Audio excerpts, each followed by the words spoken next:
Hello friends, स्वागत है आप सभी का आपके अपने यूट्यूब चैनल एच के इलेक्ट्रॉनिक में। चलिए आज कुछ नया सीखते हैं। आज हम एक ऑप-एम्प से बने हुए 400 वाट एम्पलीफायर के सर्किट डायग्राम की एसटीडी यहाँ पर करने वाले हैं। तो जैसा कि आप ऊपर देख रहे हैं, जो हमारी पॉजिटिव लाइन होगी वो हमारे यहाँ पर 50 वोल्ट की होगी और जो नेगेटिव लाइन होगी वो भी हमारे यहाँ पर 50 वोल्ट की होगी।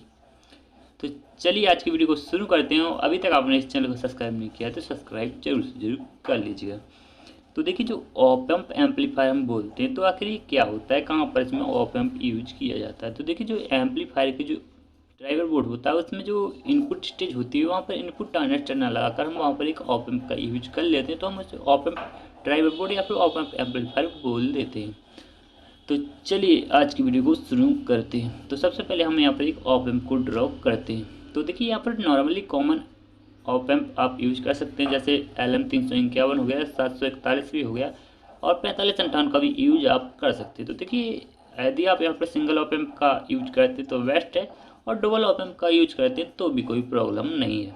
और इसमें एक ऑप एम्प बचता है तो आप उससे DCO का भी अरेंजमेंट कर सकते हैं। तो चलिए सर्किट डायग्राम की एसटीडी शुरू करते हैं। तो सबसे पहले हम यहाँ पर ऑप एम्प ड्रॉ कर रहे हैं और हम यहाँ पर एक 4558 का ऑप एम्प लेने वाले हैं। साथ ही मैंने यहाँ पर ऑप एम्प का सिंबल यहाँ पर ड्रॉ किया है। तो देखिए, जो डुअल ऑप एम्प आईसी होती है जो 45 टन होती है उसमें दो ऑप एम्प होते हैं, लेकिन यूज हमें यहाँ पर एक ही ऑप एम्प को करना है। तो देखिए, इसमें कितनी पिन्स होती हैं। तो एक ऑप में आपको यहाँ पर टोटल आपको यहाँ पर 5 पिन देखने को मिल जाती हैं। तो देखिए, ये वाली पिन यहाँ पर आउटपुट होती है। तो यदि बात करूँ तो ये पिन नंबर 1 होगी हमारी, और ये दो इनपुट होते हैं, एक नॉन इन्वर्टिंग इनपुट और एक इन्वर्टिंग इनपुट, और ये हमारे यहाँ पर पावर सप्लाई की वायर होती हैं। तो ये पिन नंबर हमारी 4 होगी, ये पिन नंबर हमारी यहाँ पर 8 होगी। तो देखिए, पिन डिटेल में बाद में एक्सप्लेन करा दूंगा वीडियो के अंत में। तो चलिए यहाँ पर आगे बढ़ते हैं। तो देखिए साथियों, इस जो ऑप एम्प होता है इसका वर्किंग वोल्टेज यानी इसे कम करने के लिए हमें इसमें सप्लाई देनी होगी। तो इसका जो वर्किंग वोल्टेज होता है 15 पॉजिटिव और 15 नेगेटिव हमें इसमें वोल्टेज देना पड़ता है। तो देखिए, इसी वोल्टेज से हम यहाँ पर 15 वोल्ट ले लेंगे। तो इसके लिए हम एक जीरो डायोड लगा के यहाँ पर वोल्टेज को क्लैम्प करके और 15 वोल्ट इस ऑप एम्प को दे देंगे। तो नेगेटिव यहाँ पर कनेक्ट होगा और पॉजिटिव यहाँ पर आ जाएगा। तो देखिए साथियों, इस ऑप एम्प में नेगेटिव सप्लाई देने के लिए हमने यहाँ पर 47 किलो ओम 0.5 वाट की यहाँ पर रजिस्ट्रेशन यूज की है। तो देखिए, अभी इस जो ऑप एम्प है हमारा, इसमें रेगुलेटेड सप्लाई नहीं जाएगी और ये ख़राब हो जाएगा। तो हमें यहाँ पर वोल्टेज को क्लैम्प करना पड़ेगा। तो क्लैम्प करने के लिए हमें यहाँ पर एक जीना डायोड लगा देंगे। तो जीना डायोड हमारे यहाँ पर 15 वोल्ट का होगा। तो देखिए साथियों, यहाँ पर हमने ये जीना डायोड यहाँ पर कनेक्ट किया, अभी 15 वोल्ट का जीना डायोड होगा। तो देखिए, जो जीना डायोड होता है उसमें एक ब्लैक कलर का मार्क होता है एक साइड, तो वो वहाँ पर नेगेटिव होता है, जिसे हम कैथोड भी बोलते हैं। तो देखिए, ये ब्लैक कलर का मार्क है। तो देखिए, जीना डायोड जो होता है रिवर्स वाइज में काम करता है, यानी इसके नेगेटिव पे यदि हम पॉजिटिव वोल्टेज देते हैं तो ये वोल्टेज को जाने देता है, और पॉजिटिव पे नेगेटिव वोल्टेज देते हैं तो ये काम नहीं करता। कुछ इस प्रकार से ये जीना डायोड काम करता है। तो देखिए, यहाँ पर वोल्टेज तो क्लैम्प हो चुका है, 15 वोल्ट आपको देखने को मिल जाएंगे, लेकिन वोल्टेज की स्टेबिलिटी के लिए हम यहाँ पर एक कैपेसिटर भी लगा देते हैं। तो देखिए, जिस प्रकार हमने इस साइड अरेंजमेंट किया उसी साइड हमें पॉजिटिव साइड भी अरेंजमेंट करना होगा, यानी उसी तरह हमें पॉजिटिव साइड भी अरेंजमेंट करना होगा। केवल यहाँ पर जीना डायोड की पॉलिटी यहाँ पर चेंज होगी, क्योंकि वहाँ पर पॉजिटिव सप्लाई और यहाँ पर नेगेटिव सप्लाई थी।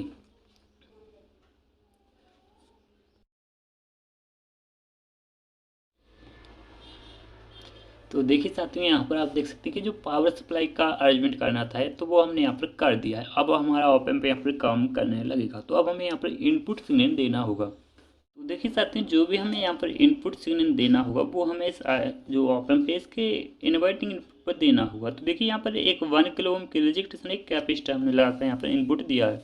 तो देखिए, आपको ये पॉइंट दिख रहा है, ये वाला, इसी पॉइंट पर आपको यहाँ पर ऑडियो इन करना होगा। तो जैसा कि आप जानते हैं कि जिस पॉइंट पर हम इनपुट देते हैं, चाहे ऑप एम्प हो या फिर ट्रांजिस्टर, उससे हमें एक रजिस्ट्रेशन के थ्रू JND के साथ कनेक्ट करना पड़ता है, जिससे कि वह काम कर सके। तो हम यहाँ पर एक 330 किलो ओम की रजिस्ट्रेशन लगाकर इसे JND के साथ कनेक्ट कर देंगे। तो देखिए, इस पॉइंट से जो 1K की रजिस्ट्रेशन लगी हुई इस वाले पॉइंट के साथ हमें यहाँ पर एक रजिस्ट्रेशन लगानी होगी। तो देखिए, अब आप यहाँ पे देख पा रहे हैं कि इसका जो नॉन इन्वर्टिंग इनपुट है ये खाली है, अभी किसी भी जगह ये कनेक्ट नहीं होगा। तो आपके मन में डाउट आ रहा होगा कि ये कनेक्ट होगा या फिर नहीं। तो जी हाँ साथियों, बिल्कुल कनेक्ट होगा। इसका यूज हम फीडबैक के लिए करेंगे। तो पहले हम सर्किट डायग्राम में आगे बढ़ते हैं, इसके बाद हम यहाँ पर फीडबैक का अरेंजमेंट भी देख लेते हैं। तो देखिए, जो भी हम यहाँ पर ऑडियो इन करेंगे यहाँ पर इस पॉइंट पर, तो यहाँ पर मैं इन लिख देता हूँ। जो भी हम यहाँ पर ऑडियो इन करेंगे उसका आउटपुट हमें इस पॉइंट के साथ कनेक्ट यानी इस पॉइंट के साथ देखने को मिल जाएगा। तो देखिए साथियों, यहाँ पर जो भी हमें आउटपुट देखने को मिलेगा उसे हमें और बूस्ट करने के लिए हम यहाँ पर एक 2 ट्रांजिस्टर ड्रॉ कर रहे हैं। तो देखिए साथियों, यहाँ पर मैं ट्रांजिस्टर के नंबर भी यहाँ पर मेंशन कर दिया और यहाँ पर बेस कलेक्टर एमीटर भी यहाँ पर लिख दिया, तो जिससे आपको यहाँ पर कोई भी कन्फ्यूजन ना हो। तो देखिए दोनों ट्रांजिस्टरों के जो एमीटर इन पर 100 ओम की रेजिस्टेंस लगाकर हम इसे सप्लाई के साथ कनेक्ट कर देंगे। साथ ही यहाँ पर हमने दोनों ट्रांजिस्टर के एमीटरों को 100 ओम की रेजिस्टेंस के जरिए सप्लाई के साथ कनेक्ट किया है। तो देखिए यहाँ पर जौन भी रेजिस्टेंस की मैं वाट यहाँ पर लिख देता हूँ वो उतने वाट की रेजिस्टेंस होगी, और जिस रेजिस्टेंस की मैंने यहाँ पर वाटेज नहीं लिखी वो आप या तो चाहें तो क्वार्टर वाट या फिर हाफ वाट कोई भी यहाँ पर लगा सकते हैं। तो देखिए साथियों, जो भी हमें यहाँ पर आउटपुट देखने को मिलेगा तो इस आउटपुट को हमें इन दोनों ट्रांजिस्टरों को बेसों पर देना पड़ता है। तो देखिए यहाँ पर ये रेजिस्टेंस भी यहाँ पर 15 किलो ओम की है और वो भी यहाँ पर 15 किलो ओम की है। लेकिन यदि आप जानते होंगे कि ट्रांजिस्टर की बेस पर यदि हम वोल्टेज ना दें तो वो ट्रांजिस्टर वहाँ पर काम नहीं करता, यानी ट्रांजिस्टर ऑन नहीं होता। तो हमें कुछ ऐसा अरेंजमेंट करना पड़ेगा कि ट्रांजिस्टर की बेस पर कुछ वोल्टेज भी हमें यहाँ पर देखने को मिल जाए। तो आप समझ ही गए होंगे कि हमें यहाँ पर क्या अरेंजमेंट करना है। तो देखिए यहाँ पर जो पॉजिटिव साइड ट्रांजिस्टर लगा हुआ है वहाँ पर हमें पॉजिटिव सप्लाई से एक रेजिस्टेंस लगा देनी है, और जो नेगेटिव सप्लाई ट्रांजिस्टर लगा हुआ है वहाँ पर हमें नेगेटिव सप्लाई से एक रेजिस्टेंस यहाँ पर लगा देनी है। देखिए साथियों, कुछ इस प्रकार से हमें यहाँ पर अरेंजमेंट करना था। तो देखिए रेजिस्टेंस होगी हमारी यहाँ पर 860 ओम की होगी, और ये रेजिस्टेंस भी हमारे यहाँ पर 860 ओम की ये रेजिस्टेंस होगी। तो देखिए यहाँ पर ये आप यहाँ पर देख रहे हैं 15 किलो ओम की रेजिस्टेंस, इसके पैरेलल में ही हमें यहाँ पर एक पीएफपी कनेक्ट करना होगा जिससे कि यहाँ पर ट्रेवल का रिस्पॉन्स अच्छा बना रहे। तो देखिए यहाँ पर हमारे यहाँ पर जो भी पीएफ कनेक्ट होंगे वो यहाँ पर 470 पिकोफैराड हैं।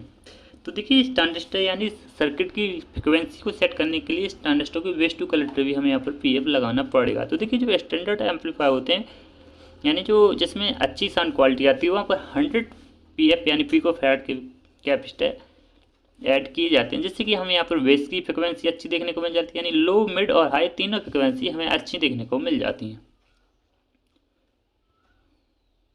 और जैसे जैसे आप यहाँ पर पीएफ की वैल्यू को बढ़ाते जाएंगे तो आपको यहाँ पर बेस का लेवल ज़्यादा देखने को मिल जाएगा, और जो हमारा ट्रेवल का रिस्पॉन्स है वो काफ़ी कम होता जाएगा। तो 100 पीएफ में आपको ट्रेवल का रिस्पॉन्स काफ़ी अच्छा, मिड का थोड़ा कम और बेस का थोड़ा और कम देखने को मिल जाता है, जिससे कि हमें यहाँ पर साउंड क्वालिटी बहुत ही अच्छी देखने को मिलती है।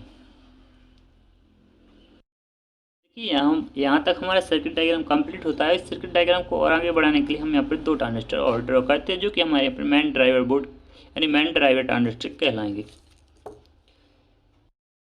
साथ ही यहाँ पर 2 ट्रांजिस्टर ड्रॉ किए हैं ड्राइवर स्टेज के। तो देखिए TIP 42 होगा और वो TIP 41 होगा। तो देखिए इसके मैं यहाँ पर बेस कलेक्टर एमीटर पे यहाँ पर लिख देता हूँ, जैसे कि आपको यहाँ पर कोई भी कन्फ्यूजन ना रहे। देखिए साथियों, जो ड्राइवर स्टेज के ट्रांजिस्टर होते हैं उनका कनेक्शन उसी प्रकार होता है जिस प्रकार से हमारे आउटपुट स्टेज के ट्रांजिस्टर होते हैं। तो देखिए यहाँ पर हमारी एमीटर रेजिस्टेंस 100 ओम 1 वाट की यहाँ पर लगेगी। देखिए इस प्रकार से हमारी यहाँ पर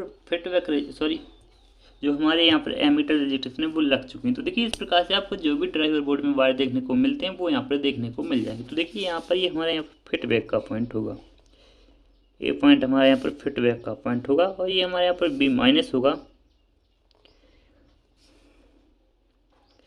और ये हमारे यहाँ पर B पॉजिटिव होगा।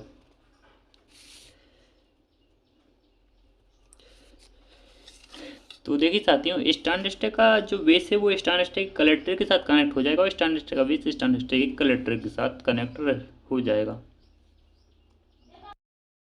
तो देखिए साथियों, यहाँ पर हमने बेस तो कनेक्ट कर दिए हैं, लेकिन हमने यहाँ पर किसी भी प्रकार के वाइसिंग वोल्टेज का अरेंजमेंट नहीं किया। ये अभी एम्पलीफायर काम नहीं करेगा, और काम करेगा भी तो आपको आउटपुट में वोल्टेज देखने को मिल जाएगा, यानी आपको यहाँ पर 0 वोल्ट देखने को नहीं मिलेगा विदाउट सिग्नल के।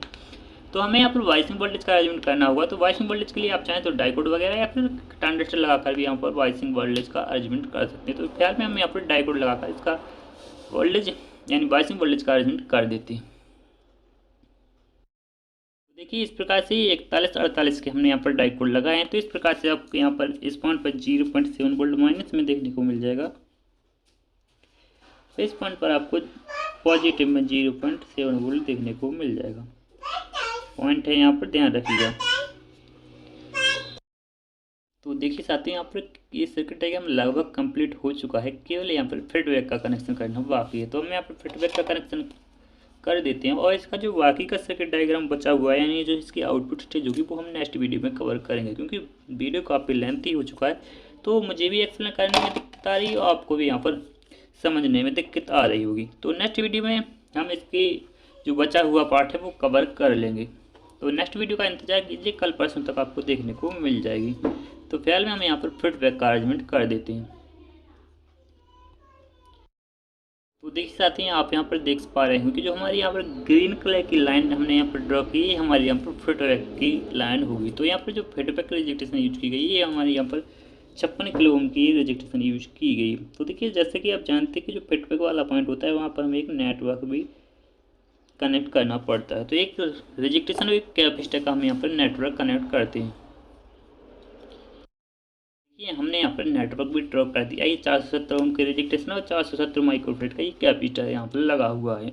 तो देखिए, सर्किट डायग्राम लगभग कंप्लीट होता है, केवल इसकी आउटपुट स्टेज बाकी रह गई, तो जो कि हम अगली वीडियो में इसे कवर कर लेंगे, क्योंकि वीडियो काफ़ी लेंथी हो चुका है। तो इस प्रकार से आपको यहाँ पर देखने को मिल रहा है, ये हमारे यहाँ पर बी माइनस है और ये हमारे यहाँ फीडबैक है और ये हमारे यहाँ पर बी पॉजिटिव होगा। तो जो भी आप यहाँ पर इनपुट देंगे उसका आउटपुट आपको फीडबैक से देखने को मिल जाएगा। तो ख्याल में यदि यहाँ पर आउटपुट ना लगाई जाए, फिर भी हमें यहाँ पर आउटपुट देखने को मिल